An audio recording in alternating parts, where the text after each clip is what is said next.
خبر شامل کرتے ہیں بلوچستان کے ضلع خاران سے ہمارے ون نیوز کے ڈسٹرکٹ بیورو چیف فدا ریکی سے پاکستان سنی تحریک خاران، تحریک لبیک اسلام اور جمعیت علماء پاکستان کے زیر اہتمام صدائے اقصی ریلی نکالی گئی اور بازار چوک میں جلسہ منعقد کیا گیا۔ جلسے سے پاکستان سنی تحریک رخشان ڈویژن کے صدر قاری عبدالراشد ریکی، JUP کے صوبائی سینئر نائب صدر سید مومن شاہ جیلانی، تحریک لبیک اسلام کے صوبائی نائب صدر مولانا عبدالقدوس حبیبی، PST کے ضلعی صدر قاری کفایت اللہ، مولانا عبدالمجید، حافظ مہر اللہ، مولانا فدا حسین، مولانا محمد نور اور دیگر نے خطاب کرتے ہوئے کہا کہ بیت المقدس اور فلسطینی مسلمانوں پر اسرائیلی جارحیت کو اسلامی ممالک کے حکمران روکیں۔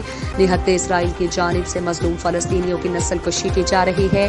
نام نہاد سلامتی کونسل کی خاموشی کا مقصد اسرائیل کی مدد کرنا ہے۔ انہوں نے کہا کہ پاکستان کے حکمران اسرائیل کے خلاف سڑکوں پر احتجاج کے اعلان کے بجائے بطور اسلامی جمہوریہ کے جہاد کا اعلان کریں۔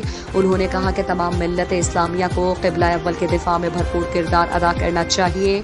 انہوں نے اسرائیل کی گولہ باری، فائرنگ اور بمباری سے سینکڑوں فلسطینی شہید اور زخمی ہو چکے ہیں، جن میں عورتیں اور بچے بھی بڑی تعداد میں شامل ہیں، جس کی جتنی مذمت کی جائے کم ہے۔ اسرائیل کے خلاف تمام اسلامی ممالک کو یکجا ہو کر منظم انداز میں مظلوم فلسطینیوں کی حمایت اور مدد کرنی چاہیے۔